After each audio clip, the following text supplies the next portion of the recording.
बच्चों नमस्कार, आपका बायोटेक चैनल में स्वागत है।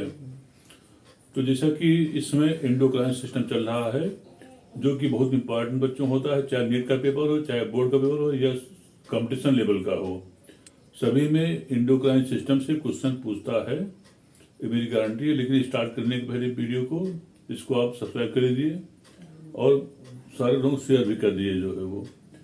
तो बच्चों जैसा कि ग्लैंड जो होता है हमारी बॉडी में 3 प्रकार का होता है वो। Number 1 exocrine glands, number 2 endocrine glands और नंबर 3 होता है मिक्स्ड ग्लैंड्स होता है वो। तो जो एक्सोक्राइन ग्लैंड्स होती है, इसको हिंदी में वही स्रावी ग्रंथियां कहते हैं वो। वही स्रावी ग्रंथियां या इसको हम डक्ट ग्लैंड्स भी कहते हैं वो, क्योंकि ये जहां से निकलती हैं वहां सतह एपिथेलियम पर नलिकाओं द्वारा ये अपने पदार्थों का स्राव करती हैं वो, इसलिए इसको हम डक्ट ग्लैंड्स भी कहते हैं। या हिंदी क्या होती है, वह स्रावी ग्रंथियां होती हैं वो। इसके अंतर्गत आते कौन कौन है वो? सैलिवरी ग्लैंड्स हमारे लाल ग्रंथि, नंबर 1। नंबर 2 डाइजेस्टिव ग्लैंड्स, माने जितनी पाचन ग्रंथियां होती हैं आहार नाश निकलने वाली, और त्वचा की जो श्वेत ग्रंथियां होती हैं वो श्वेत ग्रंथियां, या उससे हम स्वेट ग्लैंड्स कहते हैं जो है वो श्वेत ग्रंथियां। और इसके अलावा सीबेशियस ग्लैंड्स, सीबेशियस ग्लैंड्स, और इसकी हिंदी होती है तेल ग्रंथियां। और नंबर अगला होता है लीवर। लीवर, तो ये सब जो होता है डक्ट ग्लैंड्स या प्रणाल ग्रंथि कहलाती हैं। माने वही स्रावी ग्रंथि के अंतर्गत सैलिवरी ग्लैंड्स माने लाल ग्रंथियां जिससे लार निकलता है, डाइजेस्टिव ग्लैंड्स माने आहार नाल से जो पाचक ग्रंथियां होती हैं उनसे निकलने वाले पाचक रस नलिकाओं के माध्यम से पहुंचते हैं। इसके अलावा हमारी लीवर जो यकृत होता है वो भी इस कैटेगरी में आता है। अगला होता है स्वेट ग्लैंड्स होती हैं जिसको पसली ग्रंथियां कहते हैं, वो भी इसी में आता है वो। अगला होता है आयल ग्लैंड्स या सिबेशियस ग्लैंड्स होती हैं, वो भी इसी कैटेगरी में आती हैं। मीन्स ये सब बच्चों क्या होता है, ये सब वो स्रावी ग्रंथियां होती हैं वो। अब आता है नेक्स्ट होता है एंडोक्राइन ग्लैंड्स।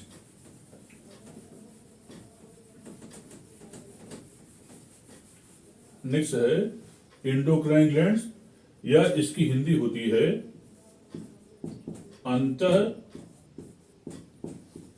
स्रावी ग्रंथियां। अंतः स्रावी ग्रंथियां, या इसको हम कहते हैं एंडोक्राइन ग्लैंड्स कहलाती जो है वो। तो एंडो माने होता है विद इन, और क्राइन माने होता है टू सिक्रीट। माने क्या मतलब कि विद इन सिक्रीट। तो अंतः स्रावी ग्रंथियां जो होती हैं ये हमारे शरीर में कई होती हैं वो, जैसे कि thyroid, parathyroid, adrenal, adrenal gland हो गया। इसके अलावा पिट्यूटरी ग्लैंड्स, पीनियल ग्लैंड्स, माने ये सब जो होता है अंतःस्रावी ग्रंथियां, या इसको क्या कहते हैं, एंडोक्राइन ग्लैंड्स कहते हैं वो। अब होती हैं ये डक्टलेस ग्लैंड्स होती हैं। माने क्या क्या होती हैं ये डक्टलेस ग्लैंड्स या नलिका विहीन ग्रंथियां होती हैं वो, क्योंकि ये जो होता है अब हमारे ब्लड में घुल करके ये टारगेट ऑर्गन्स में पहुंचती हैं वो, इसलिए इसको हम डक्टलेस ग्लैंड्स या इसको हम नलिका विहीन ग्रंथियां भी कहते हैं वो। जैसा कि इसमें थायराइड, मान इसमें आते कौन कौन है वो? Number 1 thyroid, number 2 pituitary glands. अगला होता है एड्रिनल ग्लैंड्स। एड्रिनल ग्लैंड्स अगला। तो इसमें जो होता है एंडोक्राइन ग्लैंड्स जो होती हैं इसको हम डक्टलेस ग्लैंड्स भी कहते हैं, और या इसको अप्रणाल कहते हैं। अब आती है कि असल में इसमें क्या होता है कि ये ब्लड में घुल करके टारगेट ऑर्गन्स तक पहुंचती हैं वो, इसलिए जो एंडोक्राइन ग्लैंड्स होते हैं इनके ऊपर केशिकाओं का, ब्लड कैपिलरीज का एक घना जाल होता है वो, माने केशिकाओं का एक घना जाल होता है वो। इसके अंतर्गत thyroid, pituitary glands, adrenal glands, thymus glands, pineal glands, ये सब बच्चों जो होता है एंडोक्राइन ग्लैंड्स में आते हैं वो। अब होता है अगला होता है मिक्स्ड ग्लैंड्स या मिश्रित ग्रंथियां होती हैं वो। तो मिक्स्ड ग्लैंड्स में ऐसे ग्लैंड्स आती हैं जो कि एक्सोक्राइन ग्लैंड्स होती हैं और एंडोक्राइन ग्लैंड्स होती हैं वो। लेकिन इसमें क्या होता है, इसमें नलिकाएं होती हैं वो, माने नलिकाओं के माध्यम से ये जो होता है केमिकल पहुंचता है टारगेट ऑर्गन्स तक, इसलिए इसको क्या कहते हैं, मिक्स्ड ग्लैंड्स कहते हैं। और इसके सबसे अच्छा एग्जाम्पल बच्चों जो होता है पैनक्रियाज होता है वो। पैनक्रियाज, या इसको हिंदी में क्या कहते हैं, इसको हिंदी में अग्नाशय कहते हैं जो है वो। तो अग्नाशय जो होता है यह एक मिक्स्ड ग्लैंड होती है वो, क्योंकि यह एक्सोक्राइन ग्लैंड्स स्वभाव से होती हैं और एंडोक्राइन ग्लैंड्स होती हैं वो। एक्सोक्राइन ग्लैंड से इससे 3 डाइजेस्टिव एंजाइम निकलते हैं वो, एमाइलेज, लाइपेज, ट्रिप्सिन, एमाइलेज और लाइपेज, माने इससे 3 डाइजेस्टिव एंजाइम निकलते हैं। नंबर 1 ट्रिप्सिन और नंबर 2 होता है एमाइलेज और 3rd होता है लाइपेज। तो वास्तव में ये तीनों जो होता है पाचक एंजाइम होते हैं, जिसमें ट्रिप्सिन प्रोटीन का पाचन करता है, एमाइलेज स्टार्च का पाचन करता है और लाइपेज जो होता है ये वसा का ये पाचन करता है वो।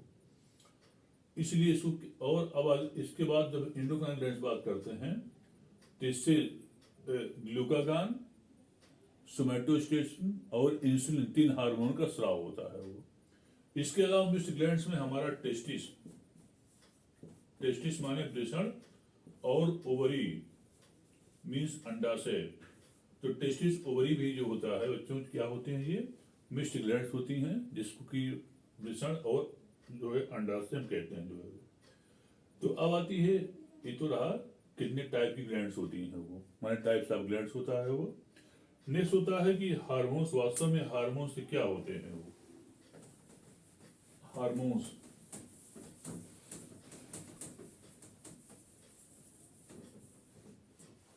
अगला होता है हार्मोन्स। तो जो हार्मोन्स टर्म होता है, हार्मोइन, इसकी ओरिजिन हार्मोन्स हुई थी होती है। और हार्मोन्स मतलब होता है टू एक्साइट, माने एक्साइट करना जो है वो। अब होती है कि हार्मोन जो होता है बच्चों एक केमिकल होते हैं जो कि मुक्त मात्रा में, माने कि सूक्ष्म मात्रा में उत्पन्न होने वाला जो है वो एक केमिकल होता है। और थोड़ी सी मात्रा है इसके लिए क्या होती है, ये पर्याप्त हो जाती है। किसी का टारगेट ऑर्गन को क्रियात्मक रूप में देने के लिए थोड़ी सी मात्रा ही हार्मोन्स बच्चों क्या होता है आवश्यक होती हैं। अब होती है बेलिस और स्टार्लिंग, माने 2 वैज्ञानिक आए हैं वो, एक बेलिस आए हैं वो और सेकंड जो होता है स्टार्लिंग वैज्ञानिक आए जो है वो। तो बेलिस और स्टार्लिंग ने सबसे पहले जो है वो ड्यूडेनम से, माने कि सेक्रेटिन हार्मोन का इन्होंने पता लगाया। और इसलिए हार्मोन्स के बारे में सबसे पहले बेलिस और स्टार्लिंग ने इसको पता लगाया जो है वो प्राप्त किया। और इसको हम क्या कहते हैं, इसको सेक्रेटिन, इसको उन्होंने सेक्रेटिन नाम दिया जो है वो। अब होती है कि हार्मोन जो होता है एक सक्रिय संदेशवाहक रूप में काम करता है। अब होती है कि हार्मोन्स के प्रकार, माने हार्मोन्स जो होता है, अगली हेडिंग आती है टाइप्स ऑफ हार्मोन्स।